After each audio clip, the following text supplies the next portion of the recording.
Are you looking to build your dream body? Well, you're in luck today because we're going to be laying out for you the definitive blueprint for getting in shape past 40. My name is Anthony Bevilacqua. I am a 20-year personal trainer, nutritionist, and I've been transformed thousands of people. And with me, I have an esteemed colleague, Skip LaCour, has 33 years of experience in fitness, which includes a six-time national level bodybuilder. So welcome, Skip LaCour. How you doing, buddy? I am awesome. Thank you so much. Great to be here, sir. Excited to have you on, man. So between me and you, that's 53 years of fitness knowledge that we're ready to drop on everybody today with this blueprint. So I'm excited to get this rolling and to let everybody know how to actually change their health and fitness for good. So we have basically 5 pillars that we're going to talk about when it comes to actually transforming your body. And the first one, we're going to be talking about mindset. Now, when I was younger and I first got started with this, I was very hungry. I was very driven. I was very motivated. And I don't want to say poo-pooed, but I was like, okay, I understand you have to want it. And you kind of push that to the waistline. I want it. I'm good. I don't need to pay attention to that. But as you get older and you have responsibilities, you have kids, businesses, work, family stuff, you really need to have the right mindset in order to set yourself up for success. So Skip, in your 33 years of experience, let's hear it. Mindset. What type of mindset does someone over the age of 40 need to have true success with their fitness? Yeah, that is a great question. And, it comes down to some is better than none. And to be very patient and persistent, it's understanding what's important and what's not. And that's really challenging when you're in the fitness world, especially when, how you and I, we were younger, our whole life, our identity was being healthy, fit, going to the gym, talking about training, right? And we taught from that perspective. And that's not, when you get over 40 and you have responsibilities, that's just not how you prioritize things. That's not how you think. You're just trying to get healthy and fit. A lot of the information is overkill. It's not needed for what, someone over 40 with a busy, productive life, as I say, it's not needed. But being able to differentiate what's important, what's not, it's crucial. It's crucial if you're going to keep on going and feel certain with what you're doing. So being patient, your expectations of what's going to happen in what time frame is really important too. All those things are under that umbrella of mindset. Yeah, 100%. And you know what's actually funny is that people come up to me all the time, and I'm sure you get this all the time too. They're so worried about the X's and O's. How many grams of protein do I need to get in good shape? How many days should I be working out? How many sets? How many reps? And we're going to cover that for you guys. But you can have the best plan in the world, but if you are not able to execute on that plan, it's useless. It's completely useless. You can have Skip or myself write you a program. It could be the best thing ever. But if you don't execute, you're done. And I actually did a seminar the other night for my clients, and we basically talked about the definition of time. And our whole philosophy is I can get you into shape, best shape ever in half the time. But the time component of that, and I put that in quotations because the time component is going to be different for every person. As we age, our bodies start to change, and we're going to cover hormones and things like that as well. So that time component of it is really the thing that's going to be different from person to person to person.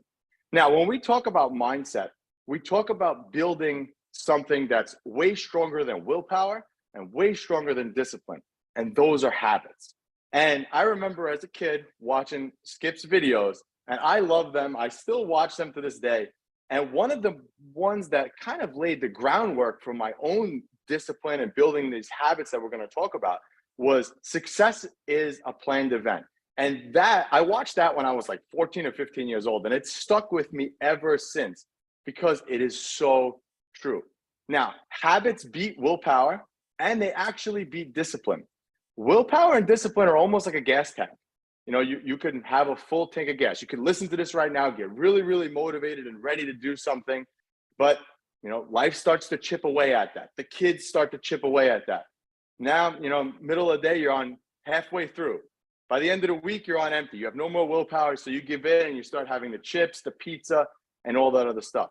But habits stick. So what's a really good habit that we've had that we don't have to think about? Brushing your teeth. That's a good habit. We've built a strong neural pathway with brushing our teeth, right? That means that no matter what, you brush your teeth, you don't have to think about it. We want to do the same thing with fitness. And that comes with building those distinct habits that we need to have in order for this to be an everyday occurrence. So we'll get into the training component of it in a bit, but Skip and I are both on the same philosophy of get the most that you can out of less when it comes to your training. So 30 to 45-minute sessions is plenty to stimulate muscle and get back to where you need to go. But you have to be able to fit that 30 minutes into your life and make it a habit. Skip, anything you want to add to that? Yeah, definitely. I understand with so much information out there, which habits are important, which habits aren't. A lot of times you may have the right habits, but you feel so uncertain. You're going down the right way, down the freeway. I always talk about back in my day, we didn't have GPS to tell us, turn around, stupid, you're going the wrong way. So when I was a young kid, I spent so many hours on a freeway. Is this the right way? Should I turn around? Should I speed up, slow down? What's that going to do, right? So much uncertainty. Many times I was going the right way, and all that angst just ruined my experience. Didn't think about where I was going, right? Sometimes it was a good thing I turned around because I would have been going the wrong way. I really feel as though, we've been doing this a long time and we've developed that certainty, but there's a lot of smart, hardworking older people that have been successful in many areas of life. They're just doing this fitness thing so uncertain, even when they're doing it right. So it's, getting with the coach, someone who can instill this certainty that you are doing it right. So you can just drive, just get the work done without all that angst causing you to stop, go, and ruining your experience. Because once you know what to do, then it's a matter of just getting it done. It's doing those right habits, right? But you got to follow through with the habits. You got to have that level of certainty, and that's where a coach comes in. Yeah, that's a great point too. And it's funny because a lot of people, they come to me, they're very, very, successful in their businesses and their outside lives, but they can't apply that same thing to their fitness. And it's funny because when you apply that level of discipline to your fitness and you make sure that you eat the right foods every day and you train every day, that discipline carries over into so many other areas of your life. And I would actually happen to say that I think like in business and family life, it's much harder to get those habits and disciplines down than it is in the fitness side. It's much easier to do that, but you will see a tremendous carryover once you start taking care of your body. Because remember, guys, you only get one. You don't get a second chance at having a great body. And when you implement all the strategies we're going to tell you today, you're going to beat aging. You're going to look better naked, which is the goal for most people. You're going to be able to keep up with your kids and get stronger and, beat the aging process, which is ultimately what we all want to do. And my esteemed colleague here has done a great job of doing that. I mean, this guy, if you watch videos of him now training in the gym, he's training just as heavy as he did in his prime. So yeah, but again, it goes with the mindset. And we talked about this before, but building strong neural pathways. Yeah, one thing I want to add to that, because mindset is so important, is that a lot of the men who I help, I mean, you're right, they're successful with their family and business, the amount of success and discipline that they've shown in those areas. I mean, I have so much admiration and respect for what they've done at this stage of my life, because I was imbalanced, becoming a 6-time national champion, drug-free bodybuilder. It was everything in the world to me. They put that kind of effort to their family and in their business. All right. We're just all wired differently to what's important to us. All right. Fitness. And I think that's a lot of frustration. I want to show empathy to, the men and women who are watching this. All right. I get you. I know how frustrating it could be when you should be able to just move more, eat less, right? You're a smart person, you've accomplished a lot of things, and you have a fitness expert, or it seems like an internet. Just go to the gym, just do this, just be in a calorie deficit. And it can be frustrating that you don't get that empathy from a fitness expert. They're wired differently. If you really think about it, many of the fitness experts were getting all this information. you know, they're not applying it to their life. They're just wired towards fitness and not wired to the level of success or family that you have. So sometimes making that connection, it isn't as easy. I understand you, right? It may never be as wired as heavily as a person who's just making fitness their identity. It may never be wired. And that's where a coach comes in to just give you the hacks, the simple habits. So you don't need 33 years or 20 years of doing this, because they've simplified it. All right. So you don't have to use as much discipline or time or willpower that what you don't have. All right. It's not as much. You just want to be healthy and fit. And that coach can give you those simple habits. So it's easier to apply it to your regular life and call upon all those things that made you successful in other areas. But I understand sometimes that's really frustrating when you can be so great in one area and you're having such a challenge with fitness. And it's not helpful if I just tell you to move more and eat less. I understand this mindset, what we're talking about. It's a lot more than that. Yeah, I mean, I agree 100%. The thing is that fitness it's tough because it's an everyday thing. And this is why, I talked about earlier, building strong neural pathways to be able to develop these things into habits so they're second nature to you. Myself, and we can include Skip on this too, but we can both look at a plate of food and with very, very good precision know how many calories, how many protein, carbs, fats this meal is, right? But it's taken us 20 years to be able to perfect this. So when you hire a coach, you're buying that time that it's going to take you to learn that same habit. And most people get frustrated with their fitness because they look at the magazines and online and they see, oh, look, this person got in really good shape in 12 weeks, so I'm going to do it too. But in reality, it takes way longer than 12 weeks. You can get in great shape in 12 weeks. I'm not saying you can't. But then what happens after that?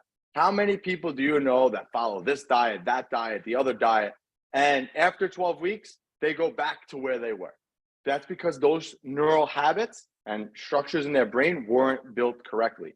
So the goal, when you have a good coach like myself and Skip, the goal is to be able to teach you how to get in good shape and be able to maintain that for the rest of your life so it becomes a strong, strong habit. So excellent point there, Skip. But let's move on now to the nutrition element of it. And I love this one. I have a degree in nutrition. I'm a nutritionist as well. So the nutrition component is so important in all of this. 80% of your results are going to come from what you eat. So the nutrition component is so critical to actually getting healthier and changing the way your body looks. It's the catalyst. So Skip, you want to start us off on some nutrition stuff? Yeah, number one is you got to accept that. I know you want to work hard and you get those immediate results, the pump, the feeling of satisfaction of getting to the gym even when you don't feel like it, feels great coming out there. Put 100% attention into it. Enjoy that feeling. Enjoy the challenge of working out. But I'll tell you this, you're not going to get the results if you don't dig deeper into, go on a journey of learning what you have to do with your nutrition. I have so many men, so many older men, even the ones who are in shape, they're 22, 25% body fat. In clothes, especially, that looks way better than all of the men their age. All right. And I ask them, well, how many calories do they eat? And they'll confidently say, oh, I don't count my calories. Right. And again, they're not even taking the journey to learn more, to experiment more. And that's where all the good stuff happens. That's where your physique starts really separating yourself. All the answers for most people are in the nutrition. Yet the natural tendency is to look for the next training routine, believing that a different order, a different amount of sets, reps, a certain exercise is going to change your physique, where it's in your nutritional habits. Excellent point. I'm glad you brought that up. So I was actually speaking to somebody yesterday, a woman, and she was going to Orange Theory 3 times a week. She has a personal trainer that comes to her house 3 times a week. I think she's doing Pilates also a couple times a week. And she's still 25 pounds overweight. Like, she still wants to lose 25 pounds. Well, what's the missing element there? We just said 80% of your results are going to come from your nutrition. You can do all the training you want. If that nutrition is not dialed in, you will not see anything. And this is the element, like Skip said, that people don't put enough emphasis on. And if you put more emphasis on the nutrition component of it, you will see results that you've never thought was possible. And you will maintain those results for longer than you think you ever will be. Because again, it's all about getting in these right things. So the first things first is, and we're going to make this pretty general. I mean, Skip and I could probably go in way deep into the science here, but we want you to just have a practical application to this so you could take this advice and kind of run with it. So first things first, high quality forms of protein. I used to say in the past, you just have to get your protein in, but people misconstrue what a high quality protein source is nowadays. You know, they focus on, you know, the peanut butters and beans and those types of things. High quality protein contains all the amino acids or the building blocks for muscle. So if our main goal is to change the way our body looks and functions, we need to give it high quality ingredients. So the first things first is high quality protein. Anything you want to mention on that, Skip? No, that's great point. Great point. You know, and keep it that simple, right? Don't overcomplicate that simple message. Yeah. And I would also aim to get 1 gram per pound of body weight per day. That's like a good standard. Again, Skip and I don't know who's listening to this on the other end. So as a general blanket rule, if you weigh 150 pounds, you need to get in 150 grams of protein every day. And it's that simple. However you need to do it over 3 meals a day, do it over 6 meals a day. Doesn't matter as long as you're hitting that total protein for the day. And Skip had said this years ago in a seminar that I had watched, but you have to base every meal that you eat around your protein. And a lot of people don't do that. They think of the protein as the afterthought. So when you first sit down and have a meal, you have to ask yourself, where's my protein? And you start with that. And that'll be the best starting point you could do on your nutrition. Anything you want to add, Skip? Nope, sounds good. Sounds good. And again, I also tell my men, my clients, anyone who watches my videos, that it isn't like you have to totally thread the needle. All right. I can tell when someone is uncertain and they haven't gone on the journey when they're debating versus 0.08 versus 1 versus 1.5, that they're not even on the journey. Pick one of the three. Take Anthony's recommendation, go forward. You're not going to lose. It isn't like if you get it exactly right, it's a 10 out of 10, your body transforms and quickly. Oh, but I did 0.08. And that's why I have 25% body fat, right? It's you don't have to hit it to worry about it that much. Take the guideline, execute. Yeah. So I had gotten started with fitness. It was probably in the late 90s. And I watched a seminar that Skip had did probably in about 2000. And he mentioned the simplest thing when it comes to nutrition. He talked about, and this is in 2000, this is 23 years ago at this point as the date of this recording. But he said, it's all about calories in versus calories out. And that is the way your body sees food. See, we think of nutrition, most people think of nutrition, oh, I just got to eat clean and I'm going to get in good shape doing that.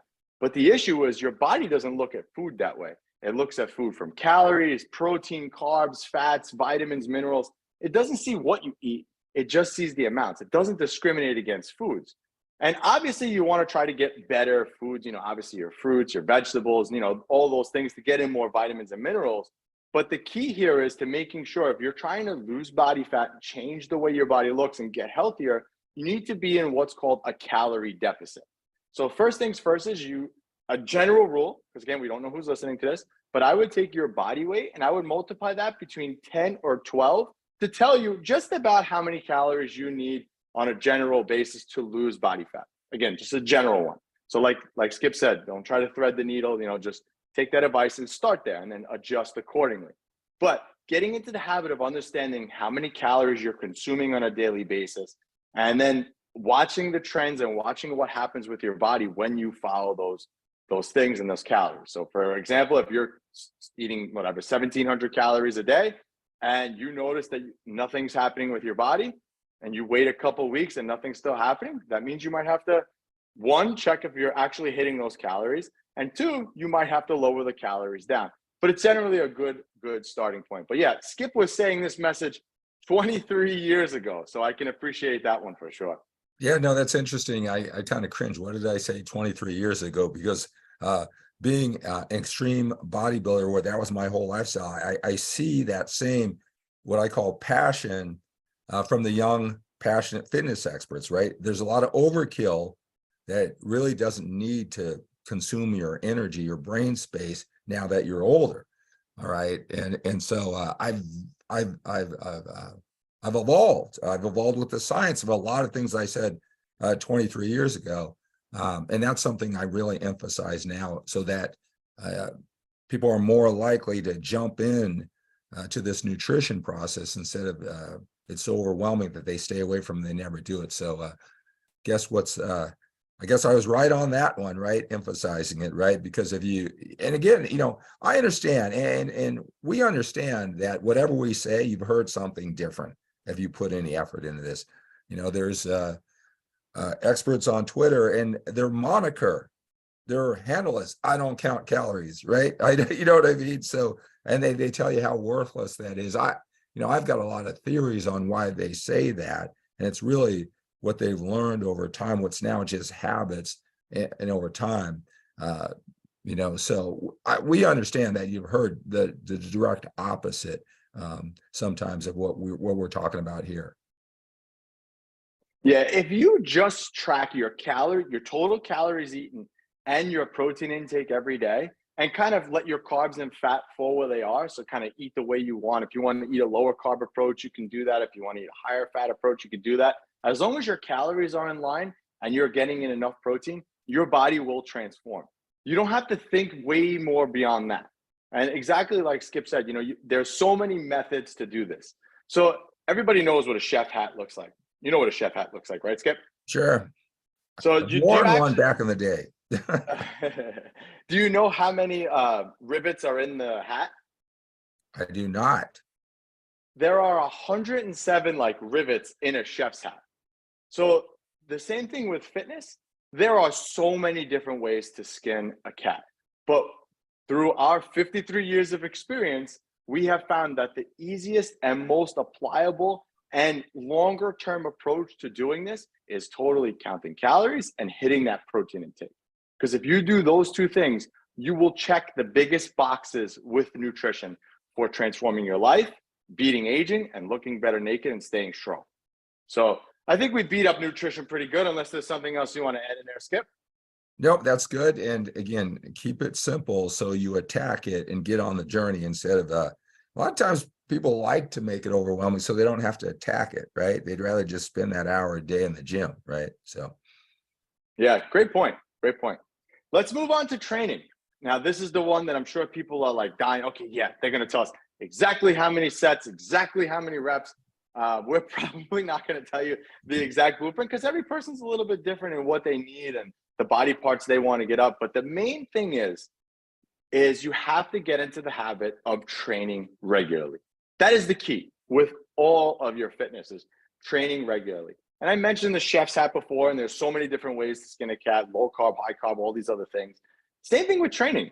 You could go high volume, low volume, but the basic premise is, and I think Skip will agree with me here, big compound movements that stimulate a lot of muscle at once to get you in the gym and out of the gym and back to life, back to your work and back to the family is going to be the most efficient way to transform your body.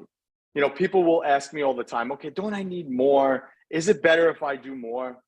Well, let me ask you a question. If you had a headache and I gave you 6 Tylenol, or I gave you 2 Tylenol, they're both going to get rid of the headache, but one's going to do more damage than the other. So I'd rather you spend more time with your family, at work, being successful outside of the gym, than spending hours in the gym doing junk volume, because that's what it'll end up being. Want to add anything to that, Skip? yeah, no, it's a good point. It's kind of what you put into it. If someone's been working out, let's say they're a little bit older and you've been working out for just a year. All right. You're probably getting more out of what you're doing by showing up every single week, hopefully for a year. Your performance, your knowledge, your execution is so much better now at a year than it was your first few weeks. All right. So if I gave you the same training routine, the same volume, sets, and reps now versus then, you'd get a whole lot different result now that you understand, you know how to push yourself and those type of things. So that's why it's not the routine, it's what the person puts into it. All right. You should know what key things you need to push, but consistency is most important. And here's a thing to remember. It isn't like if you had the perfect training routine, that whatever someone convinced you it's the perfect amount of volume. All right. And you did that every single day, every single week consistently for a year, and you're convinced it's the right amount of volume versus one that maybe you're uncertain of.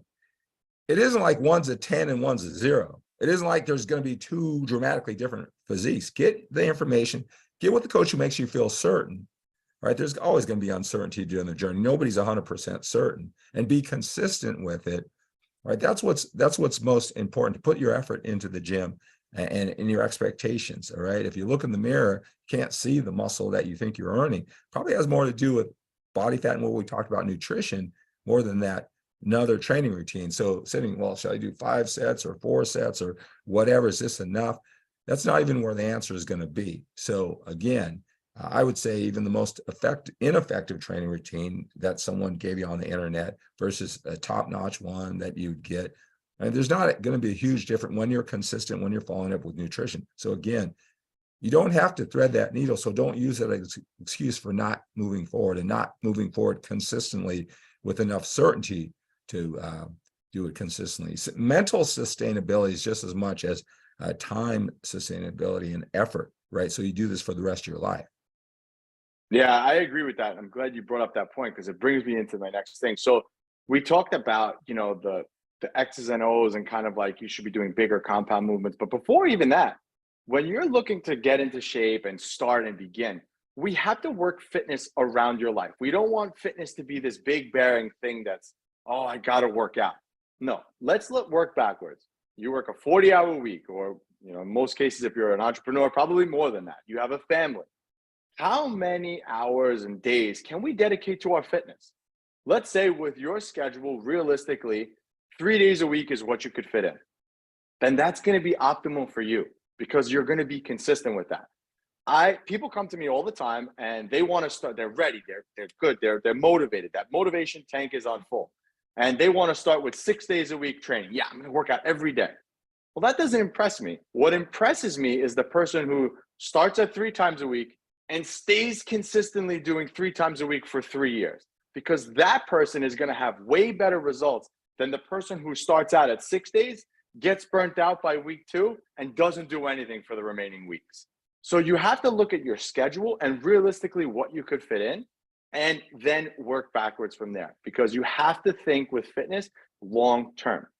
Fitness is almost like growing a plant. And if you're not familiar with, and I'm not a gardener, so I could be totally butchering this, but the bamboo tree, if we plant bamboo seeds, if Skip and I plant bamboo seeds right now, and every day we water it, and, we sing to the plants and the seeds to try to get them to sprout, nothing is going to happen until the 5-year mark. After the 5-year mark, the bamboo tree sprouts 90 feet.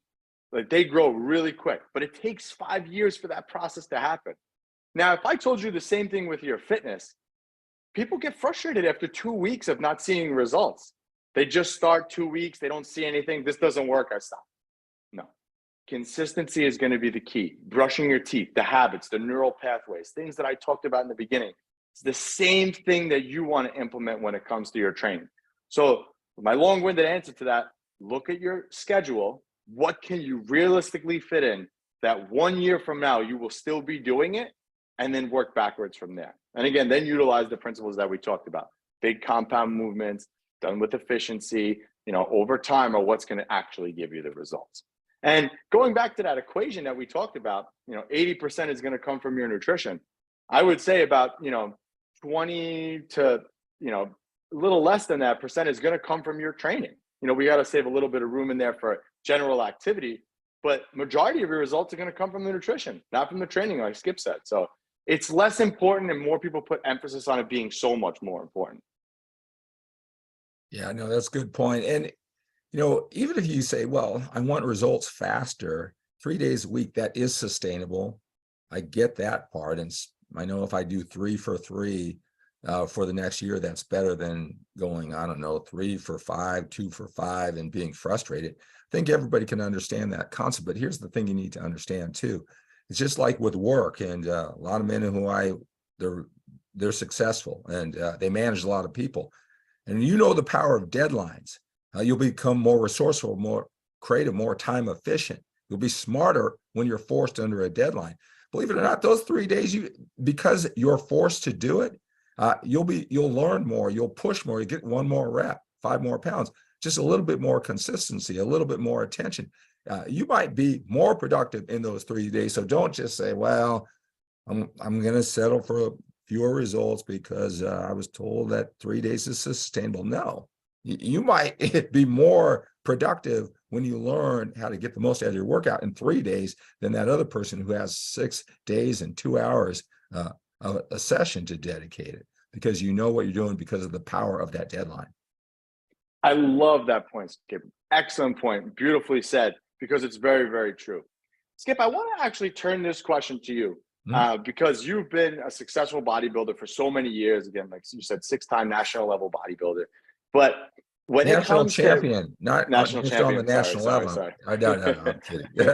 I know most people have no idea about that, but just jokingly, I earned them. And when I won 6, it isn't like I went 6 for 6. I probably went 6 for 10, 12 years of grueling and came back without them. So anyway, go ahead. But basically, you've trained hard and heavy for so many years, Mm. and people get this all the time, and they have this mentality around the training portion of it where they're like, well, I'm older now, I can't lift heavy. Maybe they're a little bit beat up. Life kind of happens over the years, and this is why Sure. things change for you, So I want to talk about that element of the training component of it with, being older and that whole theory of you can't lift heavy when you're older. I want you to kind of debunk that for everybody and let people know that, well, go ahead. I don't want to spoil it. Well, look, I'm on the internet. I've been doing this for 33 years, and I was strong. And, Anthony was saying back at 16 years old, he bought some of my VHS tapes or something like that, right? So, you got to stick out on the internet even way back then. And I was strong, so it brought a lot of attention. So mentally, as part of my identity, I'm really strong, all right? And it draws a lot of attention now. But I'll tell you, Anthony's, you said that I'm not even training close to the same amount of weight as I did back in the day. You know what I mean? And I don't care to, and I don't need to for longevity's sake. All right. But it is a lot. You don't have to match me, right? If you can match me, it's not necessary to lift all that weight, but you do need to challenge yourself just a little bit more. And there's other ways, 2.5 more pounds, 5 more pounds. All right. That's heavy for you. 1 more rep, better form, feeling execution, just a little bit more and getting progressively better. It's the key. And heavy is relative, right? If it's pushing you a little past, doesn't matter where you start, you're initiating the muscle building process. And certainly at this age, muscle preservation is massively important, too. So even if you don't it's too old for you to become some giant bodybuilder or whatever, you're going to want all this muscle that 1 more rep or 5 more pounds is doing for you, better form and feeling execution. But you got to challenge yourself. Heavy is relative. All right. And, don't assume you're going to hurt yourself. All right. I can't lift the weight for you. I don't pick the weight for you. I don't even define what heavy is. Just challenge yourself, whatever that means to you. Right. Yeah, great point. And I'm gonna jump in here quick because I am a national level powerlifter. I haven't competed in a couple of years, but I was actually really, really good at powerlifting. I have close to a 3 times body weight squat. And Skip is talking about heavy is a relative term. If for me, for a set of 5, if I'm doing 550 pounds on squats and you're doing 135 for 5, and we're both at that same level of intensity, that weight is doing the same thing for both of our bodies. So you have to keep that in mind. So it doesn't matter the weight on the bar. The weight on the bar is irrelevant, like Skip said, and I agree with that 1000%.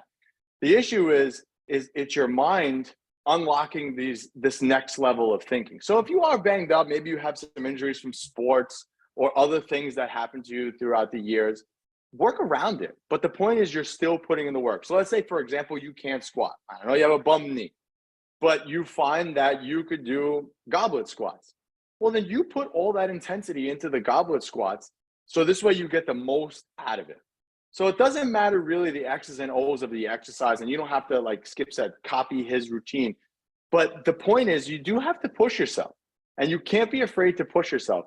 And actually, when you push yourself like that, you unlock a new level of health and strength. They did so many studies showing that people who are older, who deadlift heavy, have stronger bones, and it prevents osteoporosis, osteopenia, and all these things. So heavy training is a must. And again, heavy is irrelevant. It's a relative term, but you have to challenge yourself. And that's the key. And it doesn't matter what exercise you do it, as long as you're pushing yourself. So that's what we say on the training component of it. I think we've beat that one up pretty good. So let's move on to recovery. Recovery is one of those things, the elusive recovery, especially online. If you look up recovery now, forget it. You got to take an ice bath. You have to get in a sauna. You have to do all these other things. But recovery comes down to just the basics. And I would say the first and foremost, most important one is going to be sleep. Sleep is going to improve everything. And I know as we get older, our sleep patterns kind of change, but sleep is one of the best things you can do for your body, mentally, physically, beating aging. So I would start with sleep. Aim to get a good amount of sleep every night, 6 to 8 hours, more if you can. But I would say, and what's worked for me and worked for most of my clients, is telling everybody to go to bed earlier. Go to bed earlier. Nothing good happens after 10 p.m. Nothing. What are you going to do? Watch TV, things like that, and unwind, which is fine, but put yourself in bed and sleep in a cold, dark room. These things help recovery and allow you to train more, be more mental sharp. So I would start with that one. Yeah, good point too. I get to bed really early with my young kids and get up early, but so all that amount of sleep. Don't be afraid to take naps if you have a demanding schedule to catch up on that, if you can't get that every night. And even resting your body, just not making it so active if you're pushing yourself that much. So there's recovery is sleep, but recovery is all rest too. If you're really ambitious and you want to do, I don't know, a CrossFit type workout 6-7 days a week, it's very ambitious of you, but your body does need to rest in addition to sleeping too. Yeah, agreed. For recovery. I'm not sure how. I have kids. Skip has kids. Skip, you have 2 kids, right? I do. So I have 2 kids as well. So one of the things that I found with me is I put myself to sleep when my kids go to sleep. Yeah. And that's the easiest way to do it. So if you have Yeah. kids, when the kids go to bed, you go to bed. That's it. Yeah. I don't know how old are your kids, Skip? 9.5 and 8. Right. So Okay. yeah, that's exactly what I was thinking. I was kind of laughing as you started this segment. I go to sleep. I want everything to be down, ready to go to sleep at 8.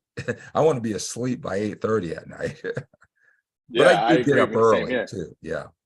So Same here. That's a whole nother topic because I get right. up early too. And getting up early is it's a whole nother, that's a whole nother topic. But yeah. Right. So my kids are 9 and my son's gonna be 5. So I'm right in that same boat with you. But when they go to bed, I go to bed. And that just makes everything so much easier. Next thing when it comes to recovery, I want to touch on is activity level. And this is where kind of like that cardio kind of fits in. Especially when you have kids and, if your kids are active in sports and things like that, you want to be able to keep up. So you need some type of daily activity, whether it's a walking or steps. For me, I set all my clients like a step goal. That's the easiest way to kind of go about doing that. But this is where like light cardio comes in. So like, for example, if your kids are in sports, playing the sport with your kids, that's activity. But that light activity will help your body to recover and will obviously is good for your heart, lungs, and everything else. So that's another form of Skip, are your kids playing any sports? Let's hear about like your Well, you kind of obviously haven't been on my social media page because I film all their games. I'm always posting their highlights. Yes, I'm committed that they will play 3 sports all the way down. So daughter plays flag football, basketball, and softball, and my son plays tackle football, flag football, basketball, and baseball. So yeah, we're going all year long. And so Skip, then you could yeah. then you could talk about also that you're one other thing that you do, which is the chauffeur, and how you navigate that through your busy life too, because Kids have all those sports, 6 Mm. different sports. You're running everywhere. Yeah, that's a whole art form. The right sport, right organization, right coach at the right time, and with two so close together, and they both want daddy there at every single game. So that's a whole different story. Yeah, but yeah, you're forcing that. So they give you the schedules. Once you're committed, you have to find a way. That's going to be the easiest thing, because we will do more for our kids than ourselves, right? So we will Excellent give, point. yeah.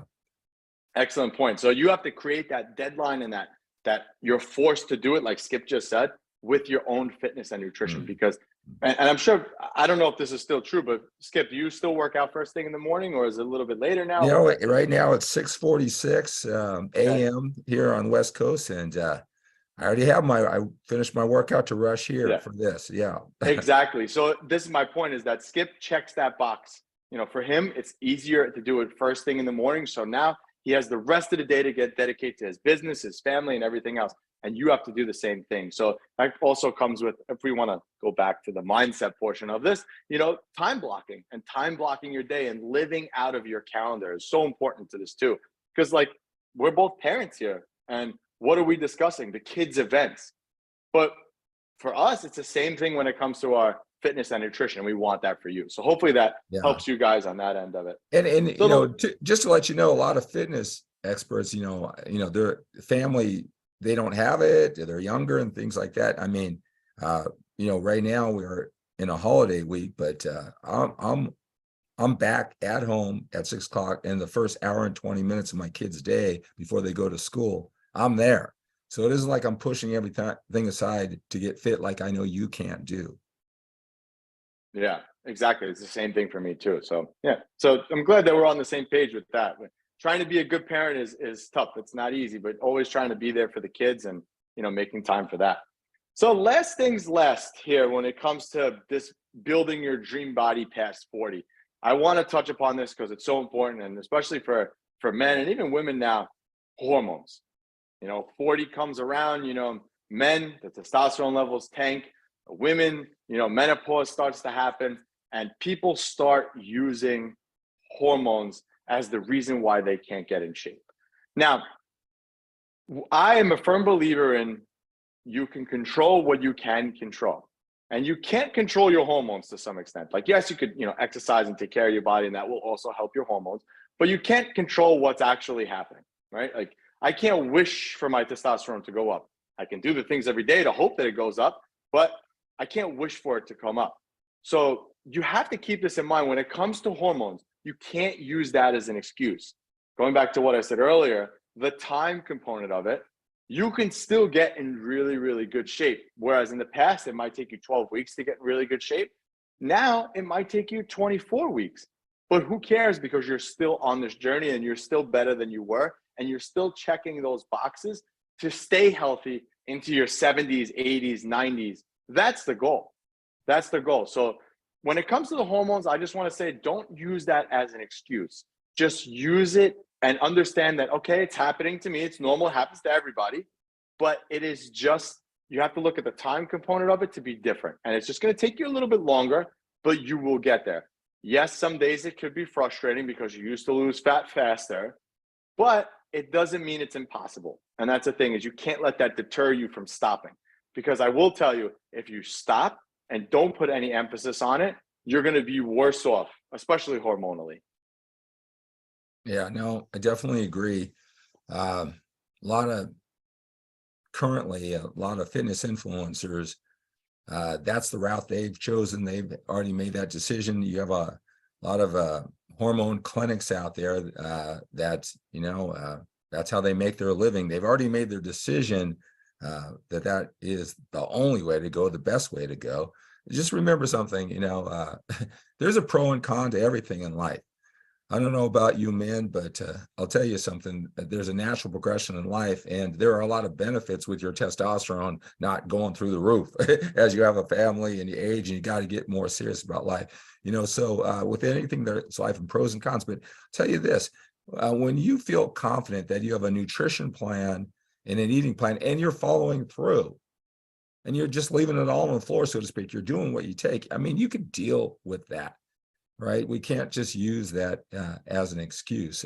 Most men who come to me, they really don't know what they need to know when it comes to training and nutrition. They're good men, smart men, hardworking, willing to do the hard work. They just don't have the right information. They're not emphasizing all these different factors of fitness, the right priority, putting the right amount of weight on the right aspects of it. And, that's what their challenge is more than their hormones, right? So I'm not saying it's a non-factor. I'm saying you can control what you can control. And there's a lot of things that a good coach, that you're learning here today that can really at least somewhat fight off the negative effects of declining, hormone levels. Yeah, and I'm not going to say it doesn't make a difference because it does. It absolutely does. I mean, if you're a man and your testosterone levels used to be 800 and now they're 200, you're going to feel that, right? But you have to look at your lifestyle too, because there might be certain things that you're doing in your life that are causing your testosterone to be that low. For a female, osteoporosis, again, one of those things, but menopause does change your body, but there's a reason your body goes into menopause. It sucks, but you can't control it. And you got to focus on the things that you can control. So you almost want to kind of like ignore that, right? Like you can't think about it because you can't control it so much. So you just ignore it and focus on what I call the leading indicators for success with your fitness. And I'll wrap this whole thing up with this. Your leading indicators for success in your fitness is tracking your nutrition, keeping track of your protein, your calories every day consistently. That's going to yield results. Checking the box. Are you getting to the gym 3 to 5 times a week? Are you placing an emphasis on activity and getting in your steps? Those 3 leading indicators are going to be your key to success. Stop focusing on the scale, your clothes and inches, because those things are lagging indicators with success with fitness. Because what you see on the scale today is not really a reflection of what you did yesterday. So for example, if I didn't drink any water today and I got on the scale tomorrow and I'm 5 pounds less, does that mean I lost 5 pounds of fat? No, I'm just dehydrated.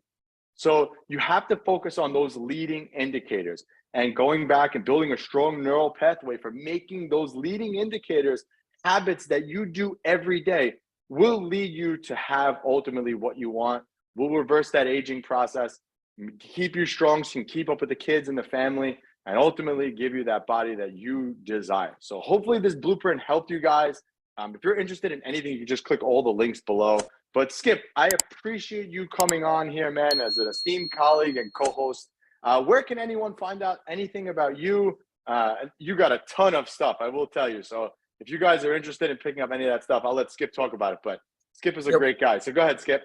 Hey, thank you so much for having me. SkipLacour.com, SkipLacour.com, SkipLacour.com. You could Google my name, any different version, and a lot of things will come up on the internet. Be doing this for so long, but start on my website. A lot of different ways to contact me at podcasts, blog posts, videos, all my social media platforms there. So that's probably the best place to start. All right, guys, Anthony and Skip, and we'll see you guys on the next one. If you enjoyed this, drop a like, a comment, and if you are looking for a coach and a nutritionist, visit our profile. We would love to help you out today.